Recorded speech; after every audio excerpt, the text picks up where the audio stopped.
Auto brands are falling apart right now behind the scenes, and the collapse could hit your resale value, repair costs, or even warranty coverage. These aren't just weak brands. These are collapsing franchises. From showroom purges to canceled EV programs, 5 automakers are vanishing right under your nose. So which one is already down to 2 models? Which luxury nameplate may never return? And what does Chrysler's silence really mean? Watch to the end, because if you miss this, you could be stuck holding a worthless badge. Mitsubishi, the brand time forgot. They were once a quietly respected name in the American automotive landscape. Not flashy, not dominant, but steady. Its vehicles offered budget-conscious practicality, decent warranties, and occasionally bold designs like the Lancer Evolution. Yet by 2025, Mitsubishi has become nearly invisible to the average American car buyer, not because of scandal or catastrophic failure, but because the brand simply faded out of relevance, quietly, passively, and perhaps inevitably. The signs of Mitsubishi's decline are no longer subtle. Sales in the United States have collapsed to fewer than 20,000 units annually, a figure that would have seemed impossible just 15 years ago, when the Outlander and Galant still had moderate appeal. Today, walk into most dealerships and you will find a severely aged Mirage, a generic Eclipse Cross, and a mildly updated Outlander Sport, vehicles that look and feel 2 automotive generations behind their competitors. The Mirage, for instance, still operates with less than 80 horsepower and styling unchanged since Barack Obama was president. It may be fuel efficient, but it is hard to justify even at the entry-level price. The product lineup is the clearest evidence of Mitsubishi's problem. It is shallow, uncompetitive, and stagnant. The Outlander Sport was once ahead of the curve for compact crossovers, but is now outclassed by rivals on every metric: safety, tech, refinement, and resale. The current Outlander is based on a shared platform with Nissan's Rogue, but lacks Nissan's marketing support, interior quality, or brand trust. Meanwhile, the Eclipse Cross nameplate tried to revive nostalgia from the beloved Eclipse Coupe, but failed to resonate with either performance fans or crossover buyers. Critics often point to the lack of an EV strategy as another fatal weakness. While nearly every major automaker has committed to battery electric vehicles or hybrid transitions, Mitsubishi has failed to articulate any coherent plan for the North American market. A single plug-in hybrid version of the Outlander exists, but availability is limited, and consumer awareness is nearly non-existent. In a market where electric charging infrastructure and emissions regulations are increasingly influencing buyer behavior, Mitsubishi seems disengaged from the future altogether. Equally concerning is the state of Mitsubishi's dealership network. Many locations have merged into multi-brand showrooms or shut down entirely. Mitsubishi's presence is weakest in precisely the regions where auto sales have surged post-pandemic: the southern United States and Mountain West. Without a compelling national footprint, the brand cannot rely on customer loyalty, because there is simply no visible brand engagement left to remain loyal to. Behind the scenes, its strategic position within the Renault-Nissan-Mitsubishi alliance is deteriorating. Nissan and Renault have recently reorganized their relationship, with both brands pivoting towards shared EV platforms and battery production. Mitsubishi, by contrast, contributes very little to the alliance's global R&D efforts, and is largely seen by analysts as excess weight that could be cut or consolidated without major impact. There are already rumors circulating in Japanese financial press about Mitsubishi's exit from the United States being under strategic review, pending cost-benefit analysis from alliance leadership. What makes this decline even more tragic is that Mitsubishi does not suffer from brand toxicity. It does not carry the baggage of a diesel scandal or labor lawsuits. Customers who still own Mitsubishi vehicles often praise their simplicity, reliability, and low operating costs, but these qualities are no longer enough. The modern buyer wants not just durability but connectivity, safety systems, dynamic design, and financing options. Mitsubishi offers very little of that at a time when the market demands all of it. The resale market reflects this sentiment harshly. Mitsubishi vehicles depreciate faster than most of their class rivals. A 5-year-old Outlander Sport often sells for thousands of dollars less than an equivalent Honda CR-V or Toyota RAV4, even with similar mileage. Insurance companies have begun flagging Mitsubishi models as high risk for depreciation claims, making monthly premiums marginally higher in some states. These microfactors accumulate into a broader reality. Owning a Mitsubishi in 2025 feels increasingly like owning an orphaned brand. The writing is not just on the wall, it is in the numbers, the product lineup, the dealership maps, and the shifting alliances within the global automotive landscape. Mitsubishi has not introduced a new flagship vehicle in years. It has no mid-size sedan, no full-size SUV, no EV, no pickup, no luxury segment presence, and no future-facing technology development. That list of absences is longer than its actual model catalog. The company has become a case study in passive decline, the quiet erosion of relevance not through controversy or financial catastrophe, but through inaction and misalignment with consumer demand. It is no longer enough to survive. Automakers must evolve, compete, and claim space in the future. Mitsubishi, despite its storied history and loyal fan base in Asia, is no longer doing any of that in the American market. Mitsubishi may not be dead yet, but without a radical shift in strategy, design, and innovation, it will continue to shrink until it becomes a trivia answer instead of a retail presence. The brand time forgot is on the verge of being completely forgotten by customers, dealers, and even its own alliance partners. Some brands fade from memory because they fail. Mitsubishi is fading because it stopped trying to be remembered. As the Mirage gathers dust and the Outlander Sport slips further into rental fleet purgatory, another brand is facing a similar unraveling, but from the opposite end of the market. Where Mitsubishi was affordable and invisible, this next name built its entire identity around prestige, and now finds itself abandoned by luxury buyers who once paid extra just for the badge. We tracked dealer closures, product pipelines, and internal memos, so you don't have to. Now you know which brands are fading before they vanish from the headlines. If this saved you time or money, hit subscribe and stay ahead of the collapse. Infiniti, luxury without loyalty. Their fall from grace is not the result of bad vehicles. It is the slow erosion of trust, relevance, and brand identity. Once a genuine competitor to Lexus and Acura, Infiniti rode the wave of 90s prestige with elegant sedans like the Q45 and dynamic coupes like the G35. Its styling was distinctive, performance respectable, and interiors luxurious without excess. But somewhere along the way, the brand lost its voice. Now, in 2025, Infiniti is quietly bleeding out in a market that no longer sees it as a luxury option worth considering. Sales have plummeted more than 60% from their peak, and the damage is not confined to a single model or segment. The entire lineup feels adrift. The QX60 crossover, once a flagship family SUV, has been outclassed by Hyundai's Palisade and Toyota's Grand Highlander in both price and interior tech. The Q50 sedan, still on sale, uses a platform first introduced in 2013, with only cosmetic updates masking its age. Meanwhile, competitors like BMW, Genesis, and even Cadillac are launching new models with cutting-edge driver aids, panoramic displays, and hybrid options. Infiniti has failed to define its place in the modern market. It is not the most luxurious, it is not the most affordable, it is not the most reliable, it is not the most powerful. In every major automotive category, Infiniti is outrun by its competition. Buyers can find better value in a Mazda CX-90, more technology in a Kia EV9,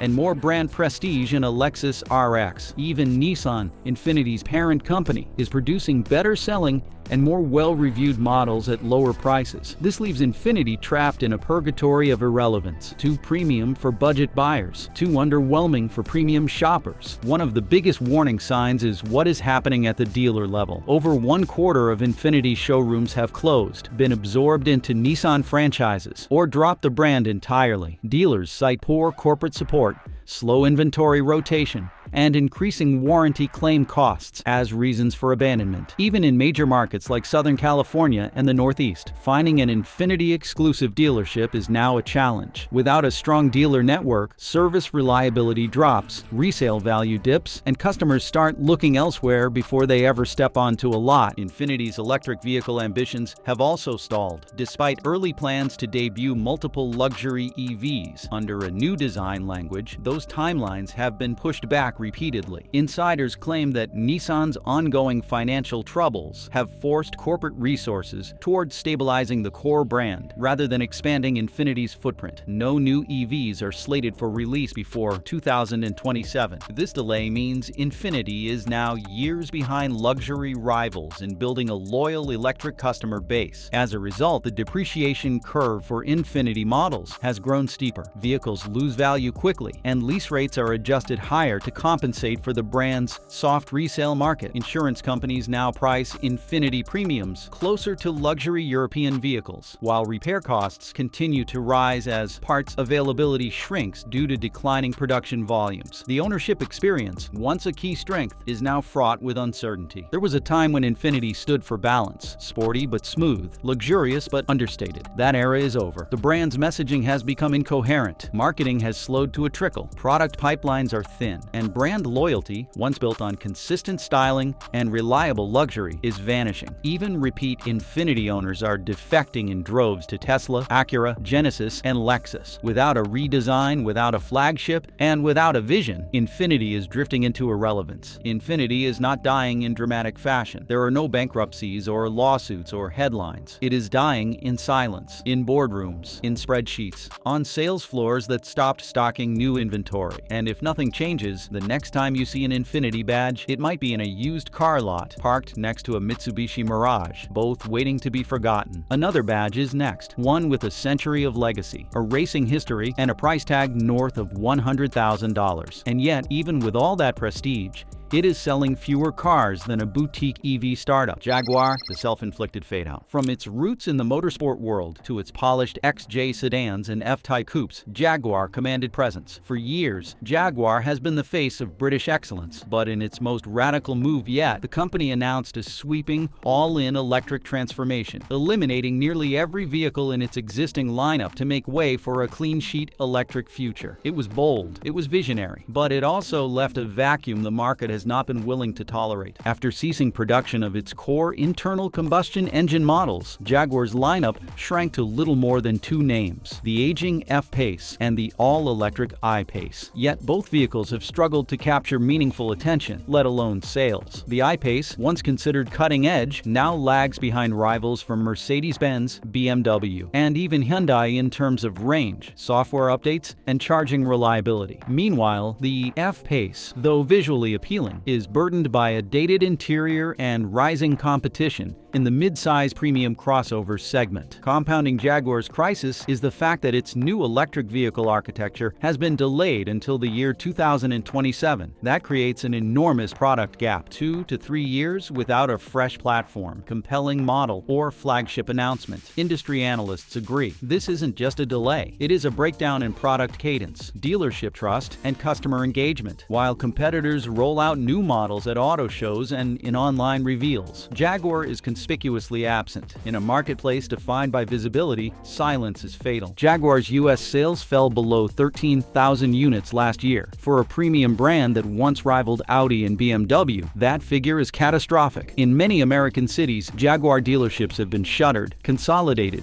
or absorbed into multi-brand lots where Land Rover or other marques take the spotlight. Even loyal customers, those who once proudly parked an XF in their driveway, now express confusion and concern. The question is no longer, what's next? It's, is there anything next? More troubling is the identity crisis Jaguar faces. The brand's new electric vision remains undefined. No prototypes, no reveal events, no production roadmaps. Consumers are left with the stale messaging of luxury reinvention, but few concrete examples to back it up. And while the market craves bold leadership in electrification, Jaguar has yet to clarify whether it intends to chase performance, sustainability, technology, or design leadership. It is adrift in its own silence. Meanwhile, reliability ratings continue to suffer. The I-Pace has been plagued by software bugs, charging system inconsistencies, and service center confusion. With limited volume and no significant fleet presence, parts availability has also become a recurring problem. Many customers report months-long delays for basic repairs, further damaging faith in the brand. A luxury vehicle loses its allure when it becomes a service liability. Internally, Jaguar has experienced executive churn and shifting leadership priorities. Corporate strategy meetings at Jaguar Land Rover have increasingly focused on the Land Rover portfolio, leaving Jaguar as a discussion footnote rather than a front-burner concern. Engineers have been reallocated, marketing budgets slashed, and dealer support calls left unanswered. These are not isolated glitches. They are symptoms of systemic neglect. Even in the United Kingdom, Jaguar's home market press coverage has turned skeptical. Commentators speak of Jaguar in the past tense. Reviewers lament the missed opportunities. Once glowing headlines now ask whether the brand is being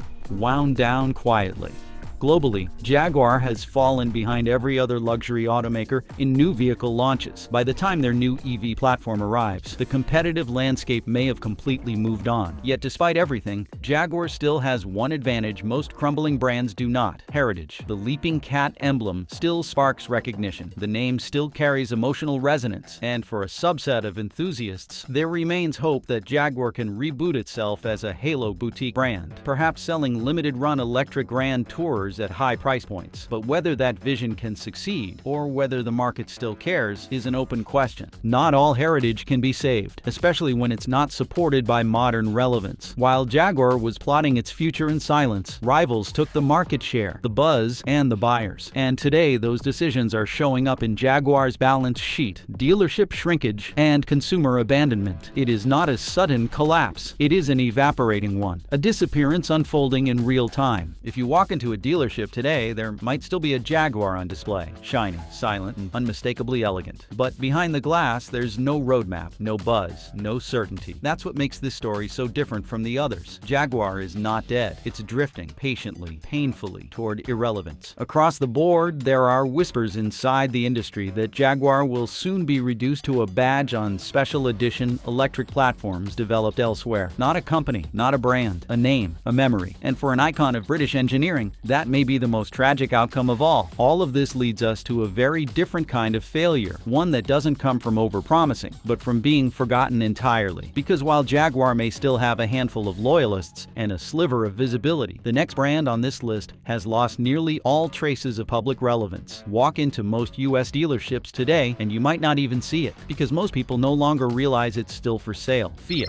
the American experiment that failed. They came back to America with high hopes and a bold identity. It was marketed as small, stylish, and uniquely European, a sharp contrast to the SUVs and trucks that dominate US roads. The return felt like a cultural statement, yet less than 15 years after its relaunch, Fiat's American presence is now on life support, not because of a scandal, not because of bad press, but because consumers stopped noticing. In the year 2024, Fiat sold just over 1,500 vehicles across the United States. That is not a typo. That number is a national total, not for one region, not for one model. In a country with over 300 million residents and more than 17,000 car dealerships, Fiat barely registered. The problem is not just low volume, it is terminal decline. Vehicles like the Fiat 500, which once turned heads with its urban charm and Italian flair, now feel outdated and underpowered. Safety scores lag behind mainstream compacts. The infotainment system feels like it belongs in the last decade, and under real-world conditions, the ride quality falls short of the competition. Fiat also failed to adapt. While competitors rushed to add crossovers, plug-in hybrids, and more advanced driver aids, Fiat's lineup remained frozen. The 500X, a compact crossover designed to appeal to Americans,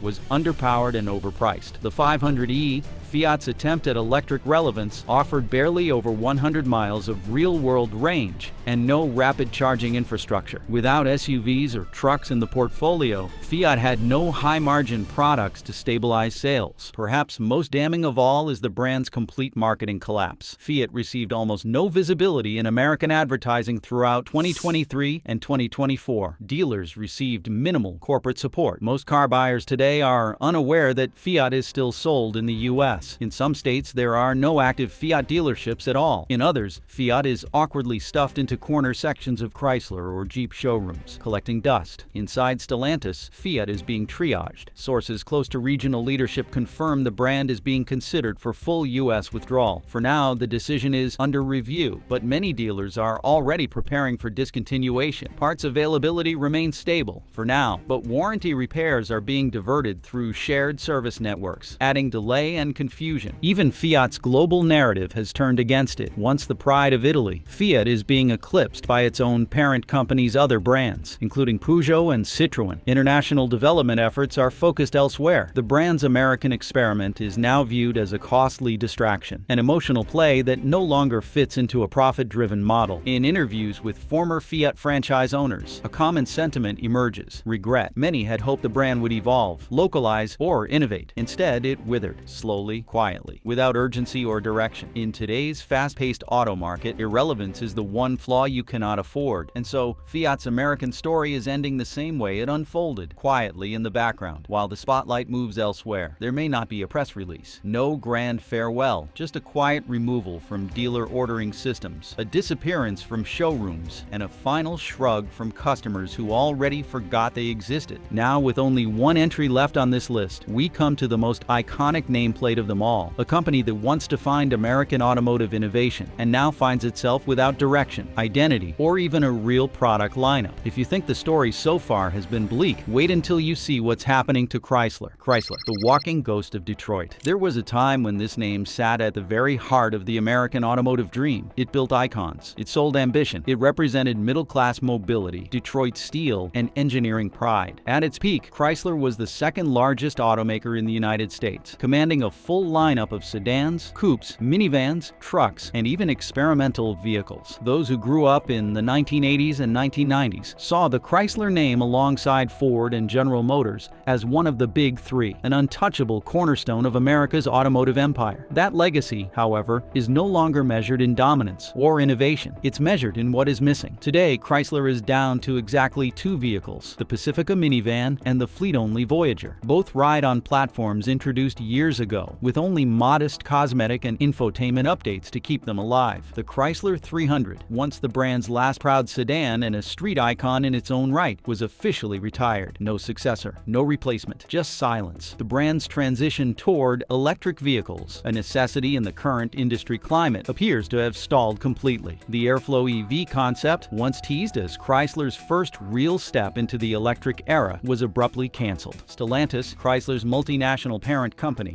did not issue a formal press release. No farewell, no transition plan, just a quiet erasure. Behind closed doors, the story turns even darker. According to leaked internal communications reviewed by industry analysts, Stellantis Chief Executive Officer Carlos Tavares has openly acknowledged in executive meetings that Chrysler is under review. In corporate language, this is not ambiguous. It signals pending termination or restructuring. Chrysler does not have its own platform anymore. It does not lead in any segment. It does not even have a single unique powertrain left in its inventory. Every part it sells is borrowed from Dodge or Jeep, sister brands that are still being actively invested in by Stellantis. Dealers across the country are reacting not with anger, but with resignation. Some Chrysler showrooms now serve primarily as extended Dodge outlets. Others have fully rebranded their signage, shrinking the Chrysler name or removing it entirely. At industry trade shows, Chrysler does not command its own booth. It does not preview new vehicles. It does not participate in competitive marketing campaigns. Its digital footprint is minimal. Its brand advertising budget is close to zero. What Chrysler represents today is not innovation or expansion. It is decline managed behind a curtain of quiet indifference. This withdrawal is not theoretical. Walk into a Chrysler dealership in Middle America and you will see it firsthand. Inventory lots that once carried 6 or 7 models are now occupied by only a handful of Pacificas. Sales representatives no longer lead with Chrysler when discussing family vehicles. They pivot directly to Jeep. The lack of confidence is palpable. Even current Chrysler owners, many of whom remain loyal, report frustration when searching for service parts, updated warranty coverage, or trade-in offers. Some dealers offer below-book values on Chrysler trade-ins, anticipating future resale risk. The company has also failed to maintain cultural or emotional resonance. While Ford leverages the Mustang nameplate and General Motors continues to evolve the Corvette and Silverado as emblems of heritage, Chrysler has abandoned its roots. There is no revival of the town and country, no continuation of the Sebring, no concept vehicle based on the legacy of the Newport or Imperial. Chrysler has not even attempted to capitalize on nostalgia, often the final weapon of a fading brand. Instead, the silence has become deafening. At the executive level, Stellantis has made its intentions clear by omission. The European branches, Peugeot, Citroën, and Opel, are receiving new models, new architecture, and access to electric vehicle subsidies. Chrysler is being left out. Every public roadmap presented by Stellantis since the merger prioritizes Jeep, Dodge, Ram, and Alfa Romeo in North America. Chrysler does not appear in the product pipeline presentations. It is not part of the public-facing software ecosystem Stellantis is building around its next-generation operating systems. It has no next chapter. The most telling signal may be how industry observers now describe Chrysler. No longer referred to as a struggling brand or a turnaround story, Chrysler is widely labeled in the automotive conservative press as non-viable, effectively defunct, or a placeholder. That language echoes past collapses: Saturn in 2010, Saab in 2011, Scion in 2016. Those brands followed similar trajectories: early dominance, gradual neglect, evaporating dealer support, and eventual silent burial. Each time the industry claimed to be shocked. Each time the signs had been there all along. Is Chrysler already gone in everything but name? Is this silence a pause or the end? Drop your thoughts in the comments. Have you owned a Chrysler? Are dealers still supporting you? We read everything. Thanks for watching. Your support keeps these deep dives alive.